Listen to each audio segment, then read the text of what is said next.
You are listening to The Real Men Feel Show with Andy Grant.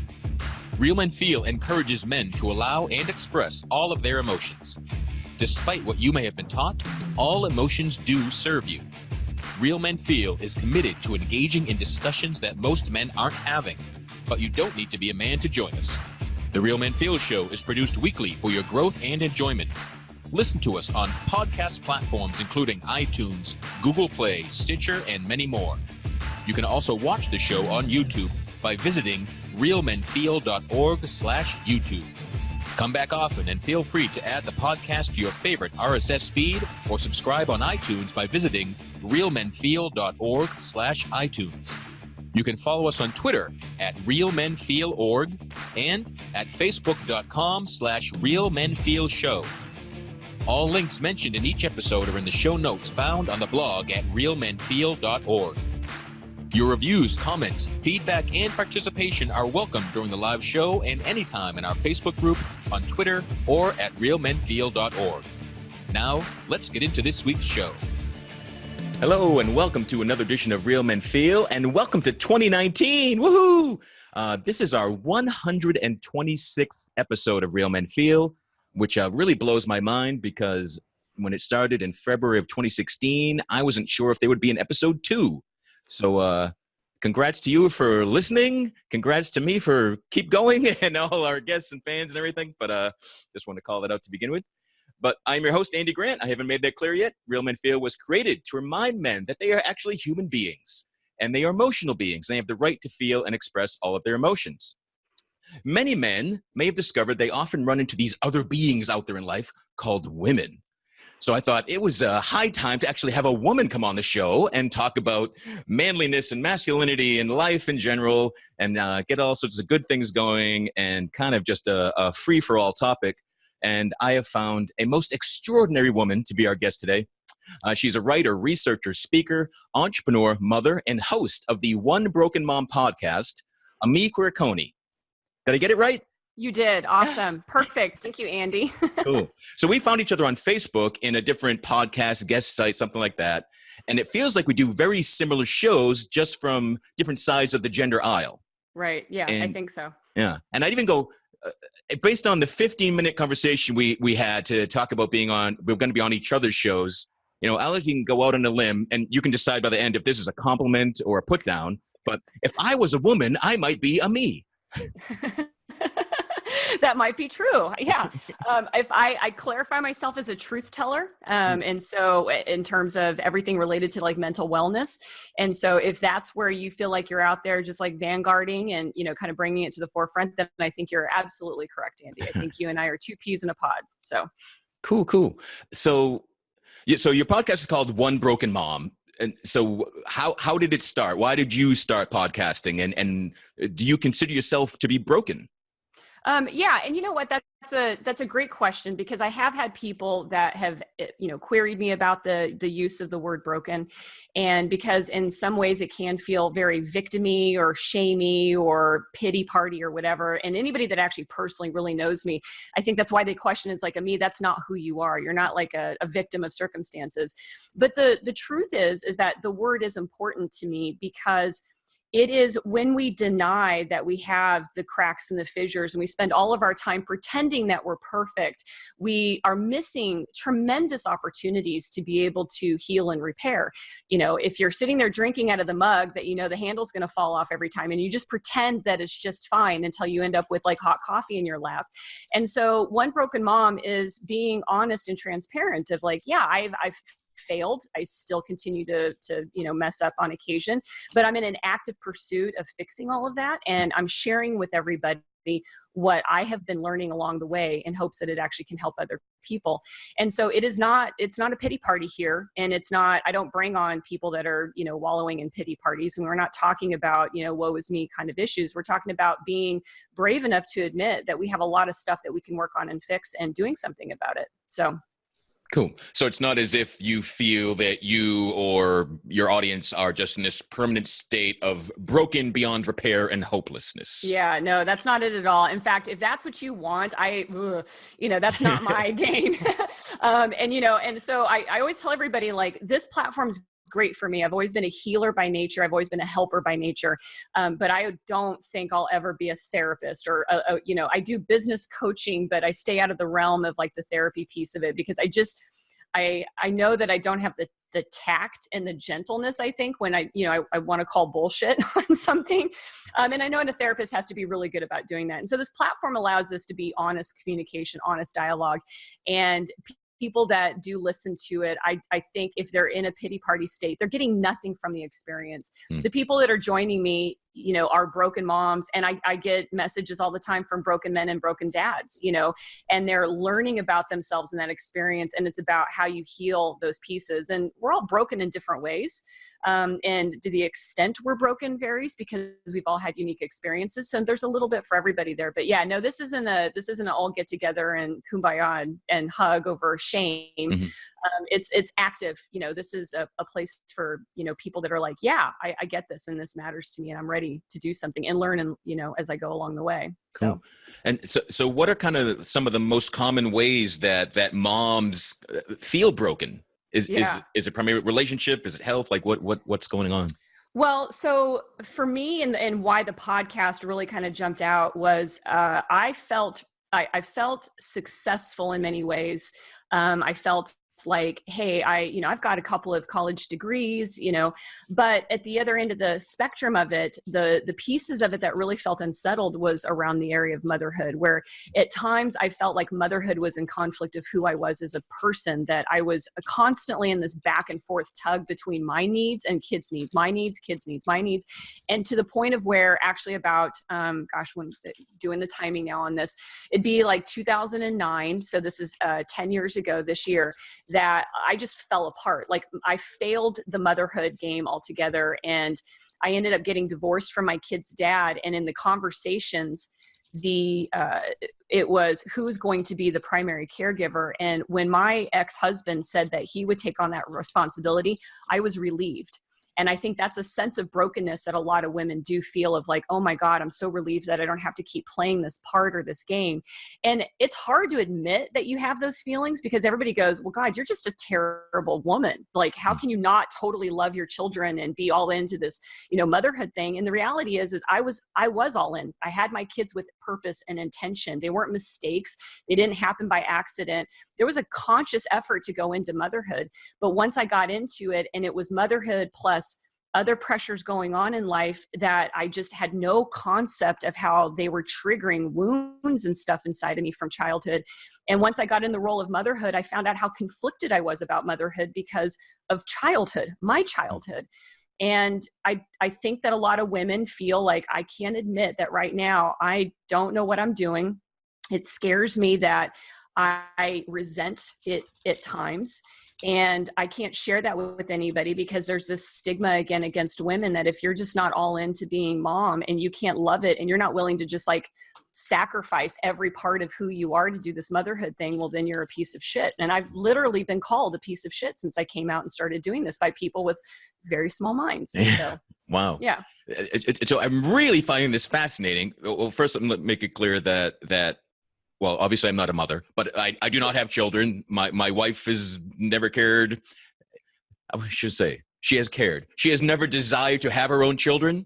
And I grew up the same way. And it was because of my childhood. I did not like life as a child. And I swore at a young age, I'm not going to bring anyone else into this shitty fucking world. Multiple suicide attempts, suicidal as young as being 8 years old, I can remember. So that's when I really made vows that I'm not bringing more people into this.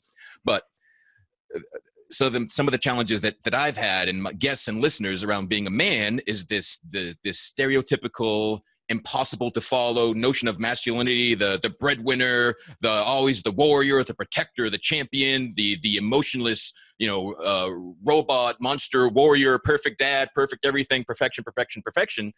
And I've not heard of the mother's view of that too. And so it's almost seems impossible that a typical mom can't feel broken comparing herself to this perfected, all children come before me, and this selflessness of, just their needs matter, mine don't. It sounds like a horrible trap. Why would anyone want to be a mother if that's the scenario? Right, right. And, and it stems from, parts of it. I mean, we all have our own origin stories, and I call them our trauma stories too. We all have, it's some degree or another, a trauma story. And like I even say, like with a man who feels like his whole family life was great and everybody loved him and it seemed all normal, if he's still sitting here in his 40s and he's still struggling with emotional connection and feels empty in places, he's got a trauma story in there as well that's worth exploring and finding out. But yeah, it's a huge again stigma and baseline that we have to apply to ourselves, and I didn't want to have kids too, like you, because my experience growing up was that at a very young age, as the oldest with 3 younger brothers, and being a capable, more mature beyond my years appearing type of a child, I ended up in a role where I was taking care of my younger brothers a lot. And it wasn't because there was some, just terrible experiences going on. I don't have a story where like mom was a prostitute and doing drugs all the time or anything like that. I tell everybody, I think my story in many ways is very similar to a lot of people, which is what is so important about understanding childhood trauma. But growing up and having just spent, by the time I was 18 years old, it's like, I don't want to have to look at another kid if I have to. And so I was like, I'm not into this. I'm not going to have kids. And it was only meeting somebody that actually liked kids and was good around kids that made me think, oh, maybe I can actually do the kid thing, and it kind of, teased out those little pieces that are really genuine in me. Like I do want to be mom.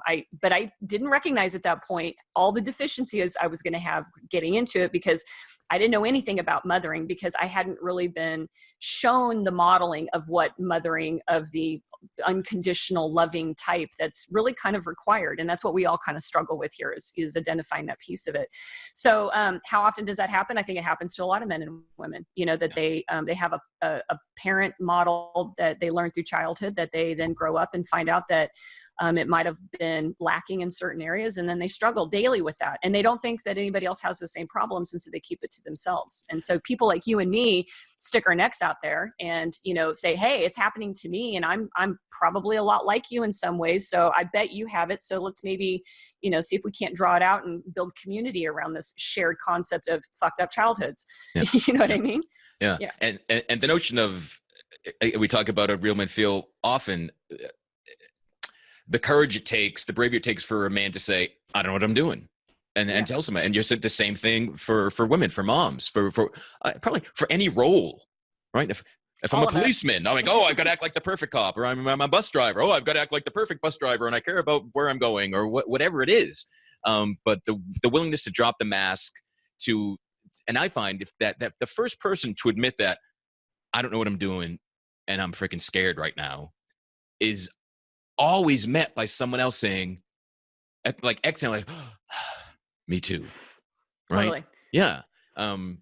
Otherwise, our shows would not last, and we'd be talking just to ourselves, right? Right. And congratulations on 100 shows, because you got people coming to you that are like, dude, I get it. Like, thank you for that. So did it add to your challenge in dealing with your own traumas and comparing yourself to, not wanting to admit you're not, the perfection of motherhood in every moment? Did a relationship with a man who was not in touch with his own emotions and traumas, did that make it worse? Oh, totally. It absolutely made it worse. Because a part of the trauma story that I have is really centered around codependency and always being in a role growing up in a way. And I speak gently about my childhood because everyone's still alive. And this isn't about, and I always say this on my show, there's no finger pointing on my show. There's no blaming other people that are walking in path, right now today, because we all didn't know what we didn't know. But, my own trauma story is built around the worker of, if I do good things all the time, I get the positive attention, and so when you realize that that's the story you're carrying, the script that's written in your brain that you're carrying forward. And, your relationship with your parents and primarily with your mother defines all the relationships that you'll have moving forward.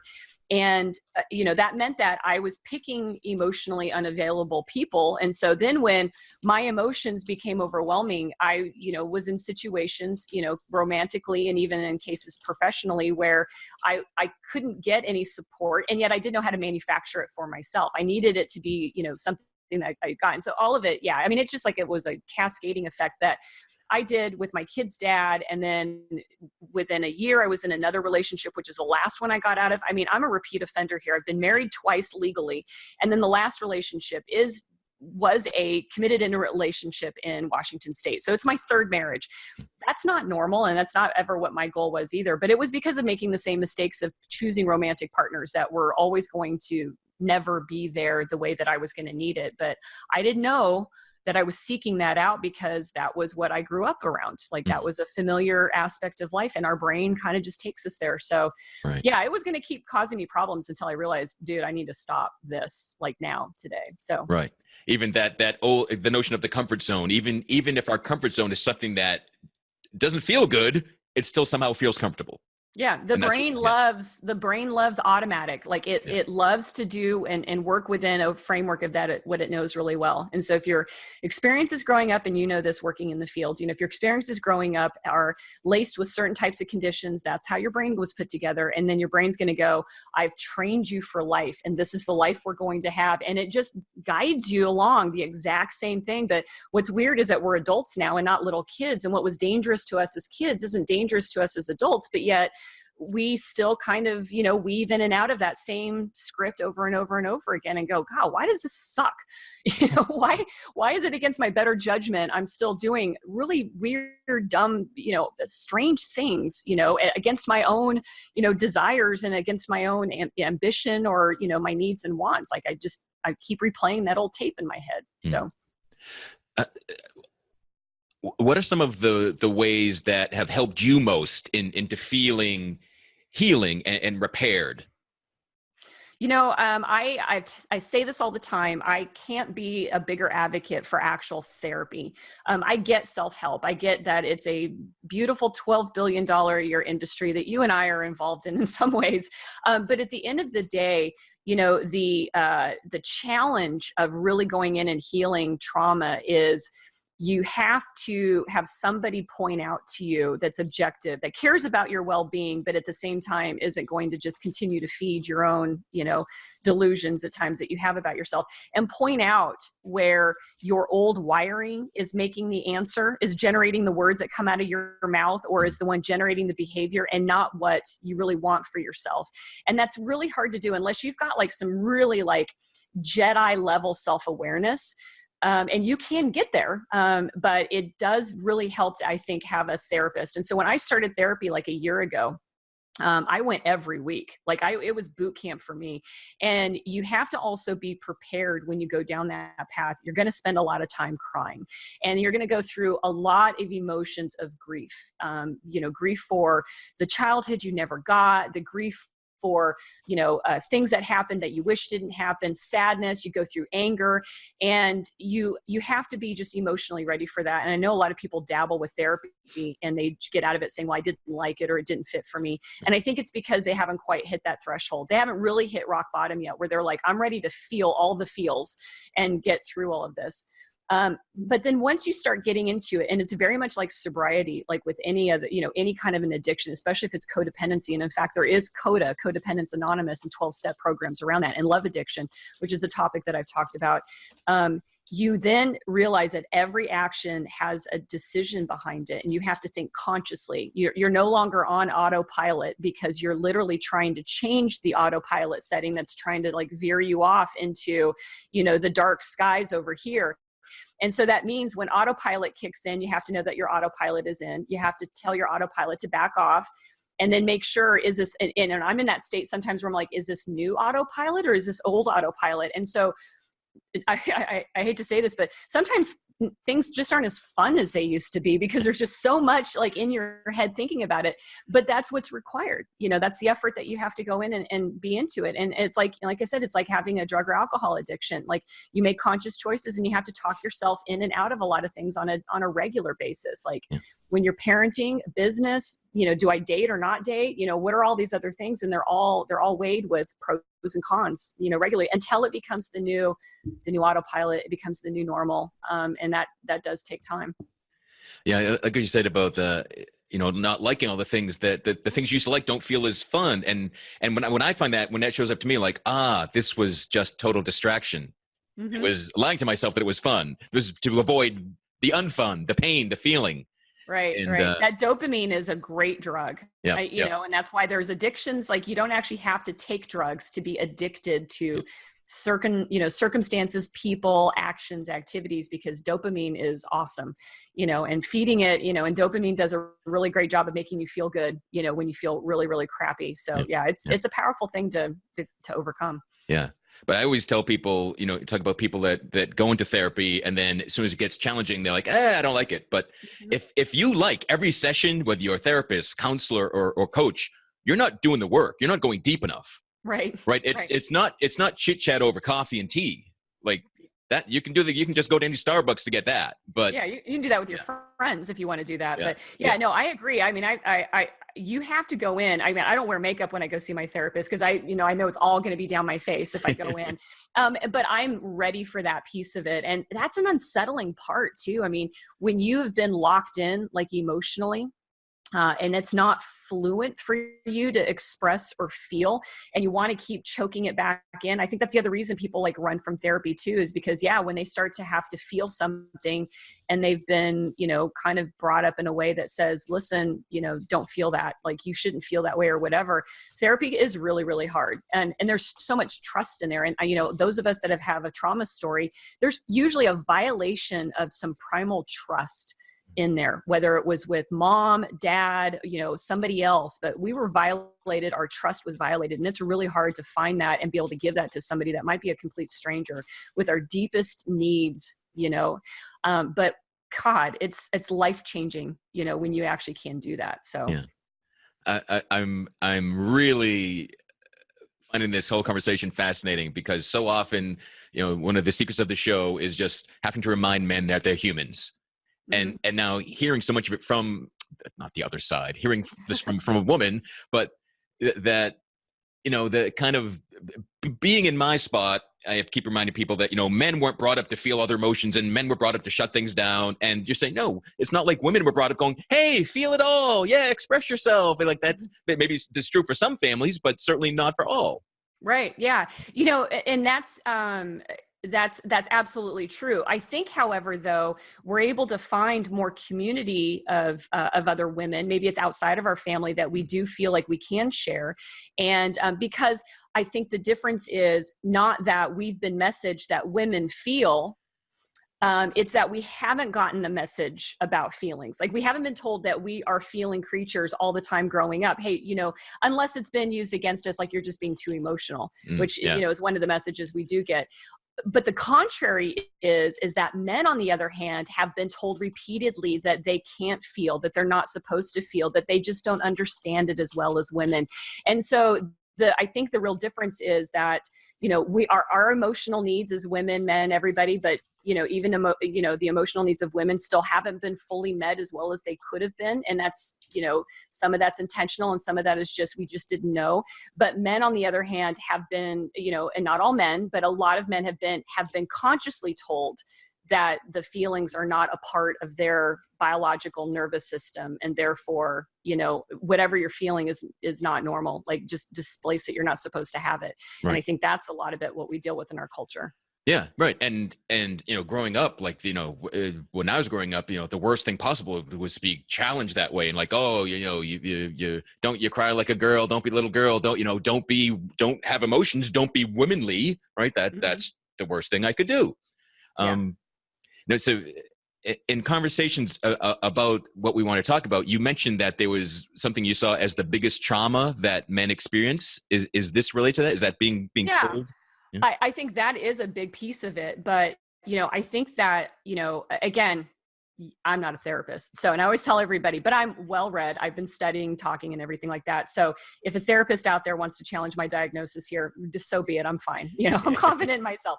But I am going to say that I do believe, and I say this is at the root. This is why I do a show, and what started me on this path is that it's our most primitive, our first love affair is with our mothers, men and women alike. And a disruption in that relationship is really going to become the root and the baseline of so many of the things that we're going to experience, through childhood and as we get in through our adult life. And when men, as a boy, want to emotionally connect with their mother, emotionally connect, have a loving connection with their mom, but mom has been carrying the bias that they don't need that or don't get that longingness for connection is the basis of so much of the personal romantic relationship issues that they have moving forward.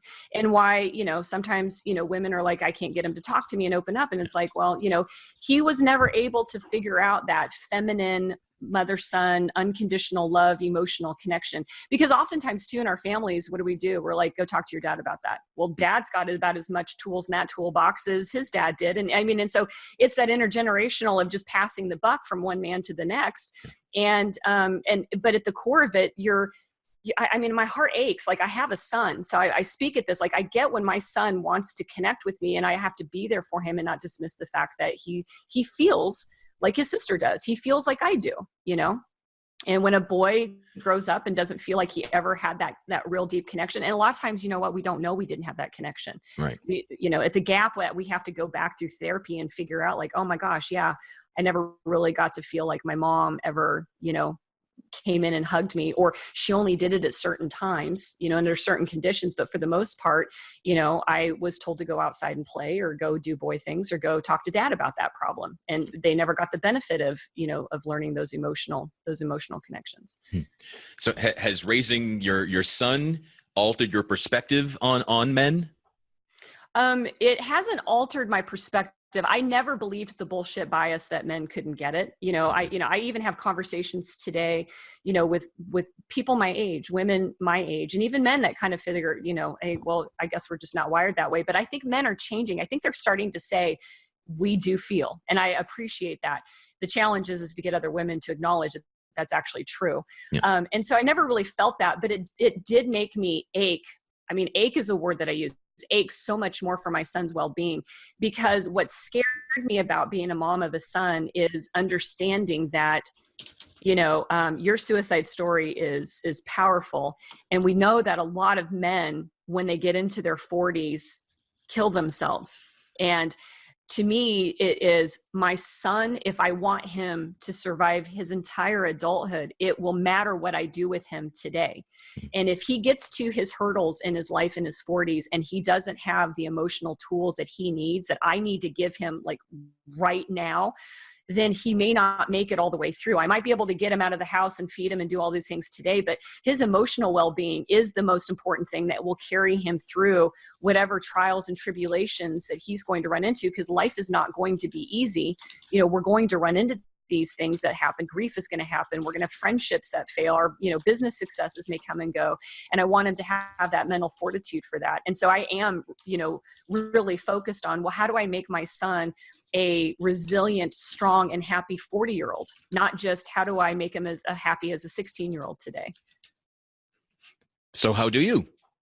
Gosh, one is recognizing when he's shutting down, because he's gotten messages like everybody else. You don't feel that way. What you're doing is inappropriate. It's not right. It's, not wrong. And those messages didn't come from me. They come kind of from the environment around. Yeah. And I find that, like, whenever we butt heads, they're teenagers. You're going to butt heads with your teenagers.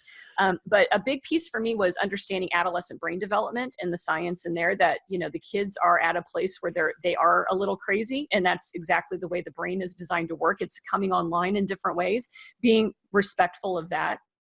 But my kid, at the end of the day, when he's feeling pain, he wants me to know that I feel his pain, that I actually understand his pain and I feel it with him through empathy. I'm not telling him that his pain is irrelevant. I'm not telling him that I'm making sure that if he feels shame, and I make sure that I'm detecting that. Like, is he feeling anxious, and is he feeling shameful about that anxiety? Like he's not doing good in school and it's scaring him and it makes him feel that way. That I get that is, and to reassure him that that's fine, and that always I'm here. And, one of our things that our kids do, especially as they're teenagers, is they definitely test our mettle. And you probably have heard the stories, you're just like, oh my gosh, this kid's being an asshole right now. But what's the biggest powerful message is your kid is going to have their ups and down moments, but they need to know that you're always going to be the center of the storm. You're going to be that safe harbor that they can come to. And so even if my kid is discharging their anger or, upset about something, it happens, but I don't judge them for it. I don't say harsh things about it. Like, you overreacted. You should have never done that. None of those words come out of my mouth. And I let my kid know I love him. I love you. And that seems so simple, but yet, it turns a corner when my son comes from feeling anxiety or upset about something, and he's got his own trauma that we're healing. We're healing his trauma now that he has as a result of, I tell everybody, from quite honestly having me as a mom for a few years. And so we're healing those pieces of it. And so it's a conscious effort of like, I want you to have a healthy relationship with me. I want you to know that I get you emotionally, that you have emotions and they're valuable and they're important. And not all emotions that are important are the good ones. The ugly, despicable, ugly ones that make us feel terrible are just as important. And I need you to know that you can safely have them here with me and we can talk. And if you don't want to talk, that's fine. And then when you do want to talk, I'm there and I feel you. And that's going to be the biggest part that will carry him through. I believe, I hope, fingers crossed, right? But there's nothing really more than that. And what you do for your kid depends on what your kid's like. My daughter, on the other hand, shares very openly, but also that's part of her wiring too. It's not just the experience she's had with me, but that's just the way that she was, made genetically. That was part of her default settings coming out of the box. Can you have the conversations that you have with your son with adult men? No, I usually can't. And the difference is because my son is receptive and open, and where he is right now, just based on that adolescent brain development phase, he's in an emotional state right now. His prefrontal cortex, this is an executive function at the front of our brain that you and I use every day to make our decision making. When I'm speaking with adult men, that's where they're usually kind of centered and coming from. They've sequestered through or don't feel as comfortable talking from that emotional place. But with my son, he's in the midst of all of that. That's why it's so important to have more empathetic conversations with him rather than dictatorial, you need to do this kind of conversations, because he's just not there yet anyways, and they aren't going to mean anything to him. And so it is hard to have emotional conversations with a lot of men because they forgot what it was like to feel really emotional when it was, a part of their, part of the brain development at that age. Does that make sense? Yeah. I'm just wondering. So, but your goal with your son is so that he can always have this level of openness and feeling go forth in his life. Absolutely. Right. So you don't want him to close down and only be in the frontal cortex. No. And right now he has no frontal cortex. His frontal cortex, and for all of us, doesn't really come to full development until we're in our 20s. And that's one of the emerging information, and emerging as in the last 20 years, that we start to, researchers, I say we, like I have a CAT scan and I figured this all out. We as a culture and society have started to come together. But he just doesn't have that. It's developing. So problem solving is important for him. He's got to be able to learn how to make decisions on his own and not be told what to do. But the feeling pieces of it, like when he's frustrated by those actions or indecisions, and rising and falling dramatically between emotions. That's just where he's at right now. And that's where I need to be. And I've talked about it before with other people about being bilingual. When you parent teenagers, teenagers more so than I think other kids, you have to be bilingual. You have to remember to move out of your adult brain, which is prefrontal cortex driven, maybe instigated by emotions that come out of the primitive parts of our brain. And you got to get back into, okay, how does my kid really see the world? The kid sees the world through, the emotional piece of it. There's no processing. There's no logic. We get mad at teenagers because they're not rational. No, they're not. They're not meant to be rational. They're still developing those pieces of it. We need to help them, nurture those parts of it. And it can be frustrating to flip back and forth between, oh my God, I wish he could just set his alarm every day and get up on time. That'll come with time. Right now that's just not where he's at. And you got to meet them where they're at, not force a kid to come to you at an adult stage before they're ready. You know what I mean? Yep. Cool. So I've had multiple shows about MGTOW. Are you familiar with that term yet? No. Men going their own way. Men Okay. so fed up with relationships with women that just go, no, I'm done. I will live like a monk. I'm gonna be an asexual being. I don't want women in my life. I don't want relationships. Don't want anything. So I wonder if there's are you fed up? Are you do you want to just remain single? Have you given up on on men and their emotions or No, and it's like, well, it's like getting awkward. No, it's not really. I do, my part of my journey has been to first identify the fact that my relationships were always built around codependency, and that's not healthy. And I did have to go through withdrawals, relationship withdrawals, and love addiction withdrawals. And love addiction is where you have to be in a relationship because it feeds you. Like, you don't have an identity unless somebody is giving you something. But what the problem with codependency is that you are never getting anything. And so you feel like your worth is by showing how much and how awesome you are and what you can do for them. And so, I did stop dating for a while because it was like, dude, this is like detox. It is literally a detox, an emotional detoxification, and then dealing with the withdrawals where you're just like, but I feel lonely. I need to see somebody, like, and recognizing it as what you seek though is still not good for you. Like, your withdrawals are, gosh, what I really want is kale. No, your withdrawals are, I need more tequila, and so those happen for codependency. And I had to get through that pace. And then I decided, like a few months ago, like, I think that I've found enough landmines on my horizon to tiptoe around, and that maybe I'm ready to, to date again. And so I, went out on a few dates and then identified where I wasn't quite fixed yet, and so I haven't sworn dating off, but I do, I do take, like I said, it's just not as fun as it was before because there's a lot of thinking that's involved in it. And I have to always be testing my own boundaries and my ability to set my boundaries so that I don't find myself back in a codependent relationship. I can identify red flags. And it's not like I'm against men. I'm not at all. But we're all at different places in our journeys. Mm-hmm. And it really is important for me to be around people that know they're on a journey, that know that they're healing. I don't care where you are. I don't judge you by if you're way behind me or whatever, but if you're not even walking the path, we're not going to sync up. And I don't want to be around that. And again, that's not a discredit to people out there. I mean, I don't, don't judge people for, it's not like I got some self-awareness and now I can just, lord over. And no, that's not it at all. But it is important for health that we are with people that are in the same mindset.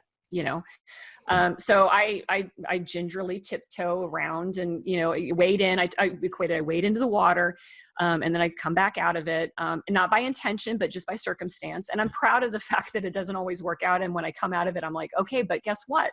You found this new line for you to work on. You did this. I'm proud of you, Ami, for recognizing this red flag and knowing to avoid it, because old Ami would have been like jumped in, pulled the flag out, tossed it to the side and charged ahead. And that's not where I'm at right now. So I'm still, my goal, to be honest, is I still do want a wonderful, loving relationship with a man. And I want it to be a good, permanent relationship. But I'm also not in a place where I'm going to make anything that comes in the front door work for me. I'm past that place emotionally, in terms of my own healing process and my own discovery process. So you're very clear on what you want. Mm-hmm. And so I wonder, have you had that yet? I have seen glimpses of it in different qualities and different people. And so, I have gone out with somebody that was really receptive to knowing about me at an emotional level. And as I got to know him, he needed that himself.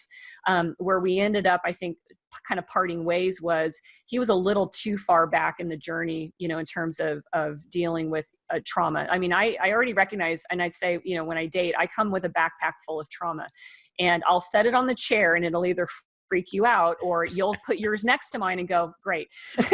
Yeah. And so his his backpack there wasn't fully packed there. And again, that's his path and his journey, and he's got to go on it. But I am always looking, and I'm mindful of that. And sometimes I do talk to somebody that seems to have some awareness, but most of the time I've met with gentlemen that are sweet, fun, but don't really understand how their own relationships with women have come to be, how they've come to be. And part of that, when you sit there and you talk with them, and I don't want to scare guys, and probably this is why I also don't get a lot of dates, is because I don't sit down and therapize everybody I sit with. I avoid doing that. But I do sit there, and sometimes I recognize, gosh, I feel bad that you didn't get the connection with your mom that you wanted to get. They've had hardships with their own mother, or their own mother, has emotional and maturity issues. And you get that out through the conversation, and you just kind of go, okay, I think that this probably, these are some red flags.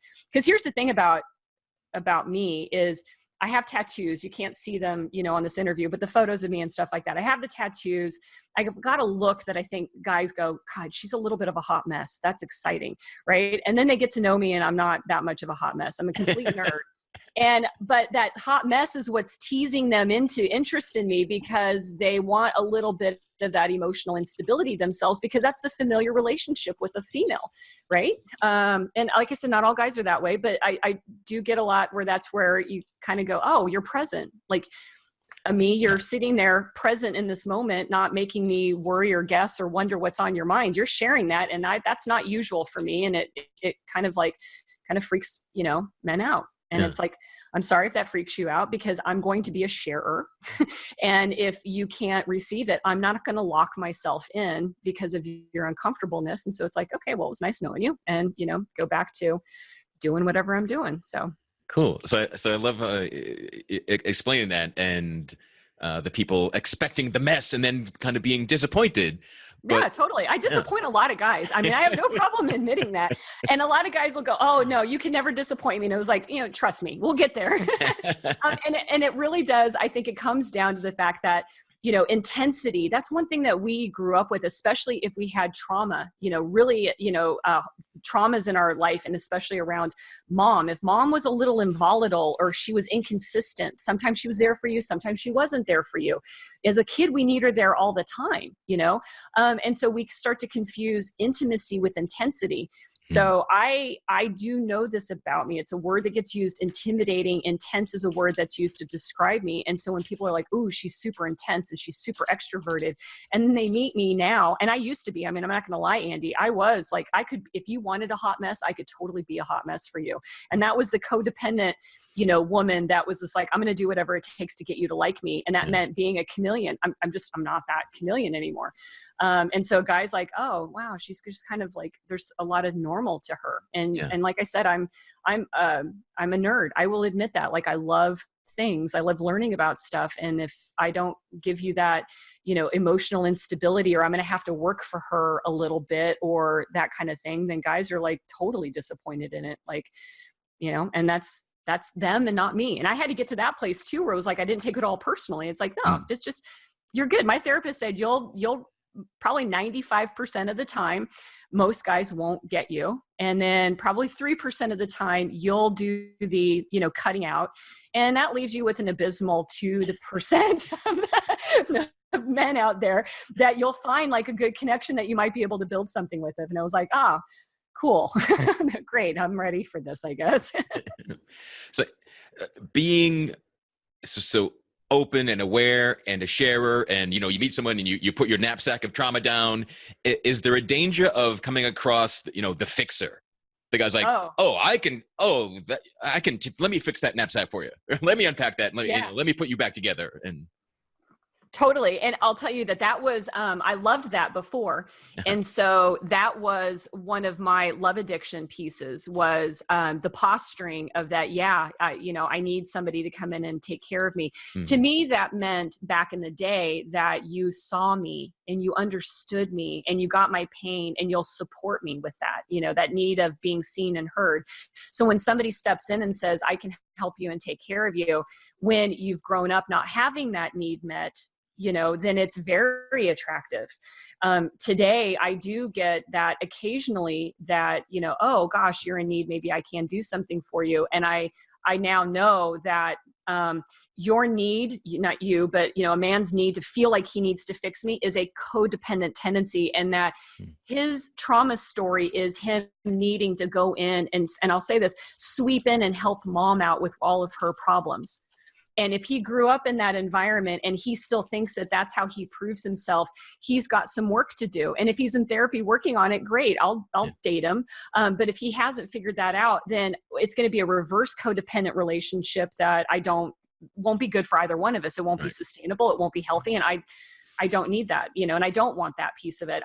One thing I say a lot is I'm just looking for equality, and equality doesn't mean that we split the bills in half or we do all these other things, but we're emotionally balanced with each other. And sometimes, the pendulum does swing one way or the other, but it can't always be pushing in one direction, and so if your need is to jump out at me and take care of all my problems right away because you think that's what's going to win me, I'm not that person anymore. Like that's not going to win me over. That's just going to tell me that, like, man, I feel for you, and I wish the best for you, but I would love for you to understand why you feel like you need to help me out. Like that's what I want for you, so.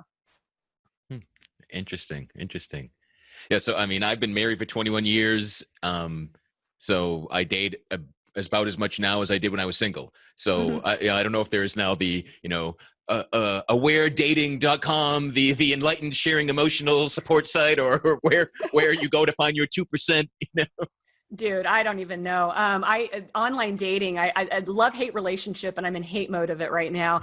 Signed off on everything because I also just found that, like, I'm not looking right now. Like it's not the priority for me. And it doesn't mean I've dismissed it, but it's just that, when you get out of love addiction and you get out of codependency, you realize, gosh, I get to spend time on me and doing my thing. And my mindset is that as I continue to heal myself and then really put myself into my passions, like the podcasting and stuff like that, then the circles change around you, and the people change, and eventually who will start coming into those boundaries and then these fences, in the new parts of it will be people that will be more compatible. You kind of have to go through the kind of the weeding out and the waiting for people to come in and having patience that's just going to happen. It doesn't happen instantly.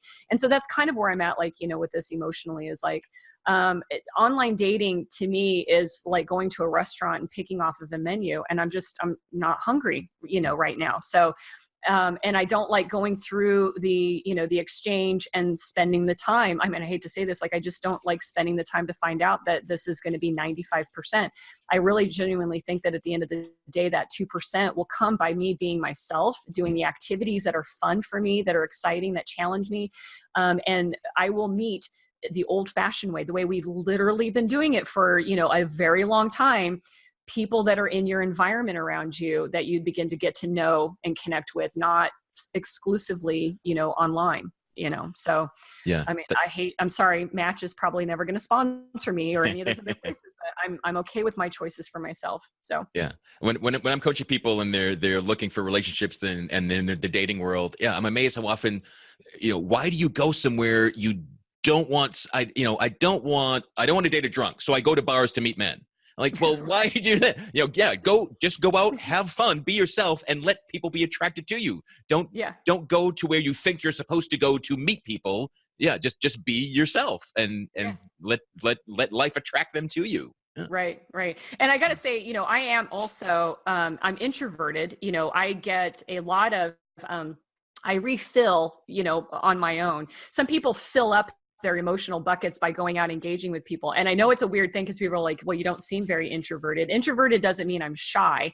It means, how do I come to my emotional center again? And it's in solitary. Yeah. And so when my bucket's full, I don't need to go out and see people. And so one of the, the dangers that I do get into is like, I'm fine sitting on my couch and not doing any, like, it's going to take extraordinary things sometimes to draw me out into public situations. And so, I have a few friends that know, like, me, you got to move, and so it's like, okay, I feel like it. But I always joke that, my social life is I'm introverted until I find people that are worth extroverting for. And so you have to, kind of crack through there. But, that that also is that piece of it of like, I'm happy. I'm finally happy. And I've always been happy on my own, but I'm really fully finally happy with just me at this point in time. And I don't have that need. And so I'm enjoying that, which means, yeah, like I'm cool with just, you know, Netflix and chilling on my own. Good. Yeah. That's a fine, because that's, and you know, comparison is the thief of joy. When it's the, if we can all be at the place where I like what I'm doing, I like me at the end. And it's not like, but what do they think? What do they think? And oh, is this okay? Or, you know, I got to put on Instagram what I'm doing to make sure the world approves of it, or any of that crap. Yeah. Cool. So I wonder, is there anything that you wish, you know, men knew or realized more? Yeah. Gosh. I mean, this is only what, an hour? No, I think the key overriding message, you know, that I do wish that they knew, and I think that this is probably why, you know, I expected when I stepped forward and started doing One Broken Mom that, you know, I had some expectations on who the people would be that'd be attracted to it. And I felt like a lot of them would be women, moms that are just like, oh my God, somebody finally admitted that this sucks sometimes, or that, you know, I've messed up. And then how do I fix? And, but I have found over the time, a lot of men have come in. And so I'm like, my program, I'd say, is about 50-50. You know, I get an email from a man about just as often as I do from a woman that just is thanking me or talking or wants to share just a little bit about their own trauma story. And I believe that a part of that is because they're reaching out and they're finally hearing a genuinely sympathetic and almost maternal ear for them. And that they've never really had in their life before. And I think that for me, I really wish and hope for men to really begin to truly identify what they were missing, you know, from that maternal relationship standpoint. And I know that's hard because we are also wired to idolize our parents, no matter how crappy or shitty they've treated us. And a lot of men will sit here and listen and go, oh, I love my mom and my mom loved me back. And it's like, I don't doubt that. I don't doubt that at all. But somewhere in there, though, might be an opportunity to understand that she may not have given you what you needed. And maybe it was because she had her own hard life. And, you know, single moms are tough because, you know, I sit there and get very frustrated that I have my needs. My needs include paying bills, going to work. You know, I have adult, you know, needs of, you know, going through a breakup and the emotional drain on me. And it's hard as mom to also go through our own pain, our own issues, and then find that time that we really do have to find a way to be able to then deliver and meet the needs of our children as they're developing. And so it's possible that you love your mom and you love her today and she adores you, but that doesn't mean that it's possible somewhere in there your needs weren't entirely met. And until you understand that piece of it, you aren't going to have the richest, fullest, best, happiest life, you know, that you'll ever have without really getting into it. And it's possible to do that. It is possible to do that. Maybe you do it independent of telling your mom that you're going to therapy to talk about your childhood because you don't want to hurt her feelings. Great, do that. Maybe there's an opportunity to work it out with her. But, you know, that primal relationship is super important, and not really understanding or being fearful of engaging and understanding where it could have been improved and how our script was written in a way that is hurting us today and holding us back. I think that's what I'd like men to know, you know, feeling like, and I see codependent men reach out to me. Gosh, you know, I feel like I'm working so hard in my relationship. And I just sit there and go, think back to how you grew up. Was that something that you had to do for your mom? Well, yeah, my mom totally needed me. Like, she was struggling and all that. It's like, well, you know what? Good for fucking you for stepping up and taking care of your mom. But guess what? You now need to learn how you need to take care of yourself, because it's not your job to continue to take care of everybody else around you. Right. You know, and those are probably the codependent guys. Those are the ones that, like I said, those are the tougher ones because they do everything out of a place of love. It's not manipulation. It's not all of that. But you got to understand, why do you feel like that need is there, and get to it. Does that answer that question for you? Yeah, no. And I agree with it wholeheartedly, because being loved, you can say, oh yeah, my parents loved me so much, but I still had a freaking horrible, shitty, you know, mess of a life.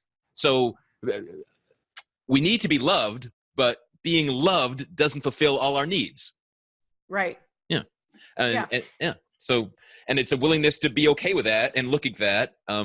But you mentioned that we're all brought up to like idolize our parents, and in my experience, and with most of my male friends, we had to idolize mom. You could never put down mom, but you could, like, I could hate on my dad. I could blame my dad for all sorts of stuff, but not mom, especially when they got divorced. Like if I was brought up just by a single mom, so I couldn't attack her, hate on her, have a fight with her. Then I'm afraid, well, I might be the next guy kicked out of the house, right? I've just got to placate and be nice and shut up and not talk back and be the good boy. But for dad, yeah, we would battle and fight, and because that's okay. But yeah, you can't talk back to mom, and you have to honor mom. And even if it messes shit up.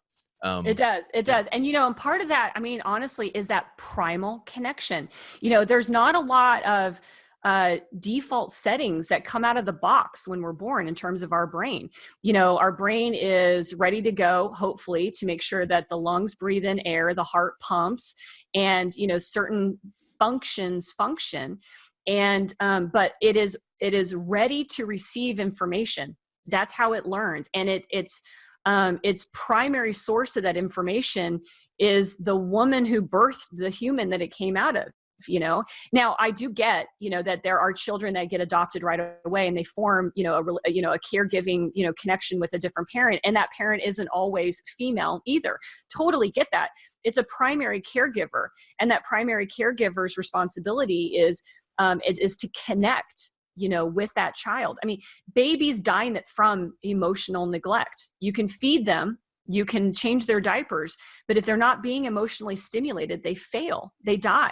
And there's research to show that that's the case. And so when, part of your, like, I have to love my mother, that's one of our default settings. Yeah. You got to be paying attention to what she's doing, because her modeling is what's teaching you about your life and how you're going to avert danger and how you need to emotionally relate to other people. And so if mom darts around and you're following her and the modeling is not consistent, or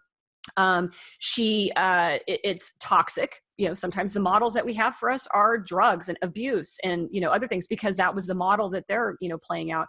It makes it really challenging. I agree. It is really super easy to have disdain for everybody else around you, but adore the fuck out of your mom growing up, even when they can be the source of your pain and suffering in there.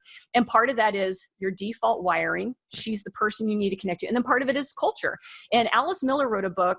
She passed away. She was a Swiss psychologist, died in like 2010, but her book, The Body Never Lies, she attacks this topic of us, refusing to challenge our parents, forgiving our parents for whatever, despicable, deplorable thing that they did. And even the subtle things that happened in there, that we're not allowed to challenge our parents. And for that reason, a lot of people won't journey down the path of this childhood trauma, and to go out and tease it out. And then trauma is the other word too, right? Trauma means beaten. It means sexually abused. It means locked in the closet. But trauma is not always that severe. Some of it is just every time you needed mom, she was too busy for you. Or every time you needed mom, she was crying because she was depressed and upset. And you had to figure out what you were supposed to do on your own. And unfortunately, kids are not wired to teach themselves. They are wired to learn that from somebody. And so when we struggle as adults, it's because sometimes you had to figure it out on your own and you didn't have like a stable, consistent model for you. And you know what? You can change that. You really can. You can dig in and, replace those wires and, and improve yourself. Yeah. Yeah. And that's a great point about trauma. I think it was Wayne, some great mentor and speaker in the past talked about a story of, two sisters and wanting ice cream, and mom only had enough money for one. So one sister didn't get ice cream that moment. And that's the moment that became trauma. And she was like, I'm never good enough. I'll never match her. And she life of depression and comparison. And yeah, so it wasn't, things can land traumatically that, from anyone else witnessing the scene doesn't look like trauma. Right. And, and the thing is again, think about now that we know brain development. Okay. So everybody listening here, now that as an adult, you're thinking with a prefrontal cortex, which is an emotionless part of your brain. But as a kid, you're thinking from the emotional piece of your brain, because that's where all the wires are being formed. What you don't think is that big of a deal to a kid can be received as a big deal. And that's that piece of brain architecture and brain development understanding that, scientists and doctors are know now, like it doesn't have to actually be like this big this big trauma. It's how it's received by the child that matters. And some children are more sensitive than others. I sit there and I reflect on, the why me, but not in that, again, pity party. There's no pity parties where I live. But the why me of like, why did I take it that way? And I go, that's the part of the default setting. Like parts that made me really great at learning new topics and being able to kind of reinvent myself because I could just throw myself into something and become an expert at it, is also what made me really prone to soak in everything, even the bad stuff, like a sponge. everything gets sucked into the sponge, good or bad. And so I'm like, okay, well, that was my default setting. So gosh, great. It's been a huge benefit to me, but it's also been the thing that's like, so we call those sensitive kids. Like I don't cry when it gets loud or anything like that, but being empathetically sensitive to so much more things, man, I saw and felt more around the world than maybe my brother did, for whatever reason, just the roll of the dice and how the genetic cards were played. So, land it with that. Yeah, cool. So this has been fascinating. Encourage everyone to check out One Broken Mom. So what's the best way to find more information about you and the podcast? So the podcast is everywhere on all the podcast platforms. So Apple Podcast, Stitcher, Google, iHeartRadio. I'm going to be getting it listed up on Pandora finally. And then, I have a Instagram account. A lot of people connect to me through Instagram or follow what's going on. And that's activitygirl.llc because Activity Girls with Joan Betzlaff. So I am on Facebook. Find me on Facebook under Ami Queer Coney. And the show is called One Broken Mom hosted by Ami Queer Coney. And so you can go there. I do get a lot of people that follow me on social media but don't understand how podcasts work. So if you're one of those people, just go to amiqueerconey.com and you can find a link that you can actually go to the podcast there or listen, online if you want to. And I think that's actually kind of funny. I actually thought about doing a video showing like, how do you podcast? How do you listen to it? It's like it's on your phone. But my name is there. I am accessible. I will be honest. I get a lot of requests for dates through emails. I'm not going to answer all of those. So if that's why you're hitting me up, I'm sorry. But if you want to listen to the show, listen to the clips and see if there's a place for you in my community, there's always room for everybody in all of our communities there and stuff like that.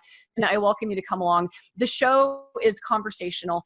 I'm not the expert, but I bring them on and talk to them. And I actually also do highlight real people so that we can share these real stories with each other again, so that we understand that we're not living in a bubble. And sometimes we can identify with different people and their different experiences.